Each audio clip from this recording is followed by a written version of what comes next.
사역하면서 많은 위기들도 있었고 문제들도 있었습니다. 근데 그때마다 하나님이 인도하셔서 그리고 성령께서 이끌어 가시는 대로 가게 하셨습니다. 그래서 제일 큰 힘이 다른 것이 아니라 기도하는 속에서 하나님의 얼마만큼 기도하느냐에 따라서 응답이 달라진다는 것을 너무나도 체험을 하고 있는 중에 있습니다. 오늘 말씀을 사도행전 4장 5절에서 12절 우리가도 너무나도 잘 알고 있는 말씀입니다. 근데 이 말씀이 다른 것으로 되는 것이 아니라 나사렛 예수 그리스도 이름으로 이 복음이 증거되어지고 그 이름이 선포되어질 때 안전뱅이가 일어나는 역사가 일어났습니다. 한국에서도 마찬가지겠지만 인도네시아 안에서도 많은 이런 영적인 문제를 앓고 살아가는 사람들이 있습니다.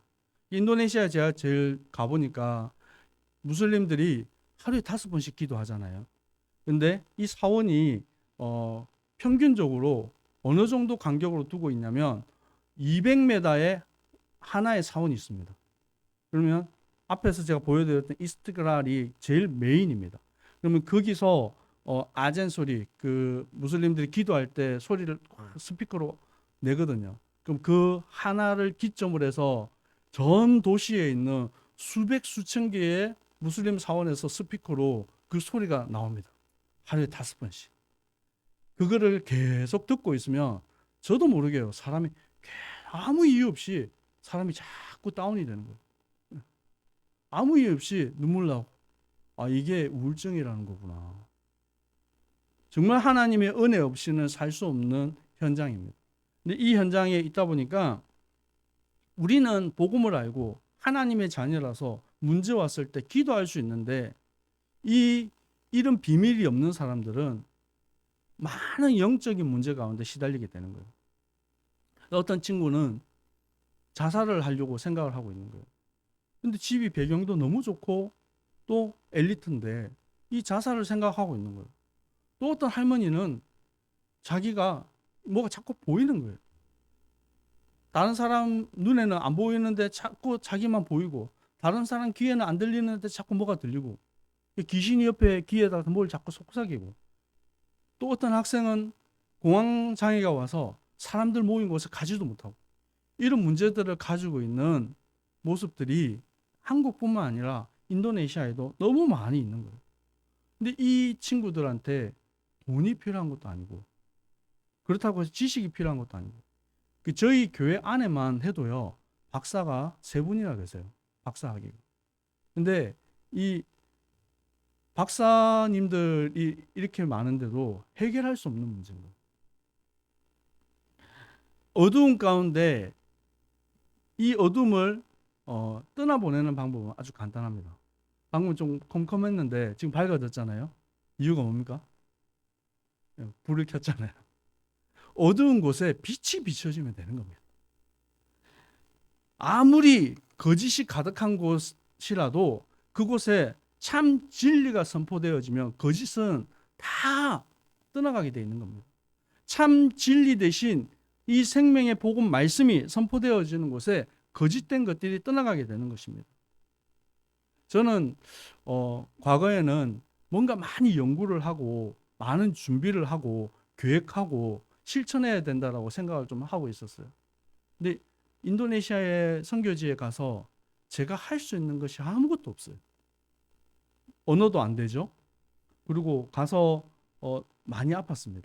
응급실에 실려간 것만 해도 한 3번, 4번 응급실에 실려가고 또 말라리아, 댕기열, 뇌염, 뭐 각종 이런 풍토병에도 계속 시달리고 이런 것들을 겪으면서 내가 할 수 있는 게 아무것도 없구나.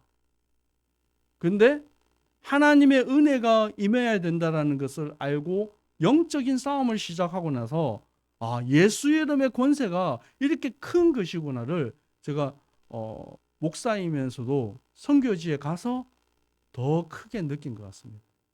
전에도 사실 기도했죠. 기도원도 가서 기도도 하고 또 때때로 저는 금식 기도도 사실 좀 많이 했습니다. 그런데 한국에 있을 때 체험했던 어떤 기도의 능력보다 선교지에서는 정말 피 튀기는 영적 싸움이라는 것을 처절하게 느꼈습니다. 사실 여기 오기 전에도 2주 전에 이민국에 끌려가가지고 한참 잡혀 있었어요. 그래서 한국에 나올 수 있을까? 또 한국에 나왔다가 다시 들어갈 때 이민국에서 다시 받아줄까? 이런 여러 가지 염려들이 있었어요. 그런데 아무것도 할 수 없는 중에 할 수 있는 것이 기도밖에 없는 거예요. 전에는 계획하고 생각하는 대로 뭔가 이루어지는 것들이 있었는데 아무것도 안 되게. 근데 참 신기한 거는 하나님 앞에 엎드려 기도하기만 하면 하나님은 응답을 들고 기다리고 있는 거예요. 제가 왜 이렇게 모자랐었는지, 과거에는 내가 그렇게 힘쓰고 애쓰고 노력해서 얻으려고 할 수 있다고 생각했던 것들이 참 어리석었구나를 문제를 통해서, 사건을 통해서 하나님이 하나하나 알게 하시는 것입니다. 그래서 오늘 우리 사랑하는 우리 성도님들과 함께 선교의 보고를 드리고, 또 우리 초장교회가 우리 인도네시아를 가슴에 품고 기도하신다면 전 인도네시아에 하나님의 나라가 임하는 역사가 임할 줄 믿습니다. 우리가 너무나도 잘 알고 있는 기적, 이 성전 미문에 앉아 있는 안전뱅이가 일어나서 낫게 되는 역사들이 있습니다. 사실은 이것이 진짜 하나님이 보여주시고 말씀을 통해서 우리에게 깨닫게 하시는 것이 무엇입니까? 안전뱅이가 일어나서 나았다. 그것도 좋은 것이지만 사실은 이 안전뱅이는 평생을 그 성전, 예루살렘 성전 앞에 앉아 있었지만 한 번도 예배 드릴 수가 없었어요. 왜요? 율법에 이 몸이 온전하지 못한 장애를 가진 사람은 성전 안으로 들어갈 수가 없습니다. 근데 이 사람이 예수 이름의 능력으로 나와서 가장 먼저 한 것이 성전으로 뛰어들어가서 춤추며 하나님께 영광을 돌렸다는 것입니다. 우리 주위에 지금도 연약하여서 이 복음을 듣지 못하고 죽어가는 많은 사람들이 있다는 거예요. 사도행전 2장에 우리가 오순절 성령의 역사, 그것을 보면서 우리도, 교회도, 우리 자신에게도 이런 오순절 성령의 역사를 고대합니다. 하지만 그 역사가 바라고 말하고자 하는 것은 사도행전 2장 21절이에요. 누구든지 주의 이름을 부르는 자는 구원을 받으리라. 15나라의 언어를 통해서 하나님의 복음이 선포되어지는 거예요. 그것을 위해서 방언도 필요한 것이고 기적도 필요한 것이고 능력도 나타나는 것입니다. 복음 증거가 없이 나타나는 기적은 신비주의로 갈 수가 있습니다. 복음의 목적으로 가지지 않는 능력은 사실은 오히려 사람으로 하여금 더 교만하게 만드는 것입니다. 지금도 인도네시아 지역에는 많은 귀신의 역사들이 있습니다. 각 종족들이 아직도 저 깊숙한 곳에는 식인종들도 있습니다. 그런 제가 파푸아 뉴기니 혹시 들어보셨습니까? 그 섬에 7번을 갔습니다. 거기에 갔는데 와메나라는 섬이 있어요. 그 지역이 있는데 거기에 갔더니 옷을 안 입고 있어요. 아무도. 남자들은 뭐 좀 괜찮은데 여자분들이 옷을 안 입고 있으니까 어디다 눈을 둬야 될지를 모르겠더라고요. 지금도 옷도 안 입고 그렇게 뛰어다니고 사는 사람들이 있어요.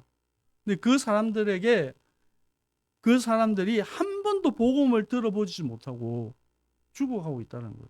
근데 그곳에 복음 전하는 일을 위해서 하나님은 기적을 일으키고 능력을 일으키는 거예요. 저희들을 안내했던 목사님이 허리에는 권총을 딱 착용을 딱 해요. 그리고 그곳에 들어갈 때는 사설 경호원들, 돈을 주고 총을 들고 있는 경호원들과 함께 동행을 합니다. 그것은 안전을 위해서 어쩔 수 없이 이렇게 가는데, 이제 목사님이 가실 때마다 돼지 2마리를 가지고 가신대요. 그래서 한 마리는 키워서 이렇게 재산으로 하라고 하는 거고, 한 마리는 잡아서 먹으라고 주는 거예요. 잡아서 먹으라고 주면서 돼지는 잡아서 먹어도 되는데 사람은 잡아 먹으면 안 돼. 이렇게 알려주신다고 하더라고요. 근데 이런 지역도 아직도 있습니다. 근데 인도네시아 전역뿐만 아니라 전 세계에 아직도 복음 듣지 못하고 영적인 문제 가운데 방황하고 있는 많은 사람들이 있어요. 근데 이들에게 누가 갈 수 있냐라는 것입니다. 복음 가진 하나님의 사람들이 가는 것입니다. 누가 이 일을 할 수 있습니까? 교회가 크다고 하는 일이 아닙니다. 사실은 큰 교회들은 전도 안 해도 알아서 가요. 찬양 아름답게 하고 희양찬란하게 해놓으면 누가 오지 마라 해도 가잖아요. 근데 제가 질문하고 싶은 게 있어요. 그 교회가 정말로 영혼을 사랑하고 복음 전하는 이 비밀이 있는가? 우리가 아무리 교회가 자꾸 연약해도 진짜 생명운동하는, 혹시 큰 교회를 담임하는 목사님은 큰 목사님이고 조그마한 교회를 담임하는 목사님은 작은 목사님입니까?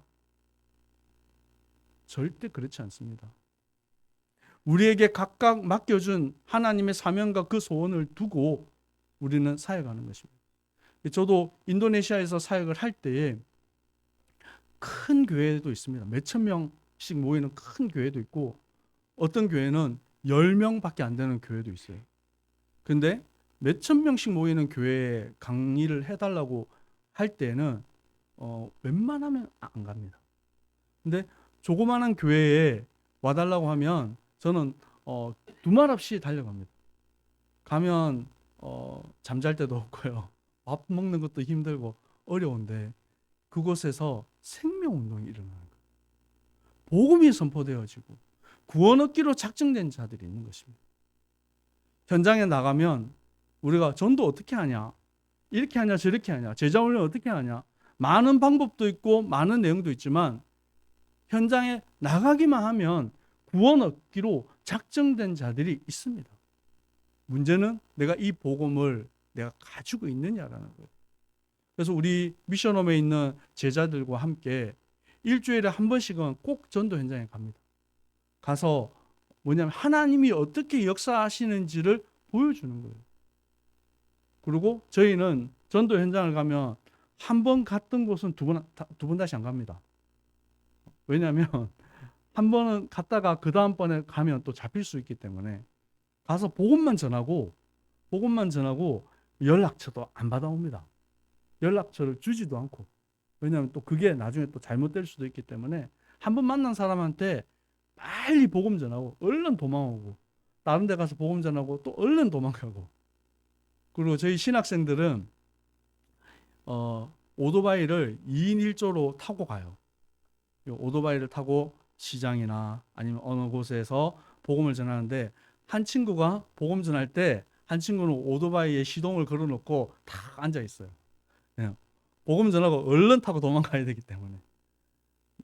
근데 그 사역들이 무슨 큰 열매가 일어나겠냐라고 생각할 수 있지만 그 사역 하나하나를 통해서 우리 제자들이 성장해 가고 복음이 자기 입을 통해서 선포되어지는 그것을 통해서 자기 자신이 치유되어지고 신학교회까지 왔는데도 매일 밤마다 시달리고 귀신을 보고 환청을 듣는 친구들이 많았어요.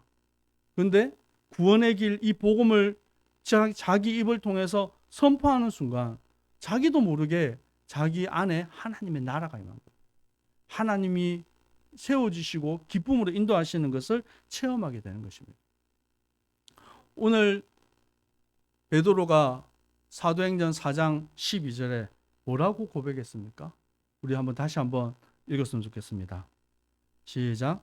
다른 이로서는 구원을 받을 수 없나니 천하 사람 중에 구원을 받을 만한 다른 이름을 우리에게 주신 일이 없음이라 하였더라.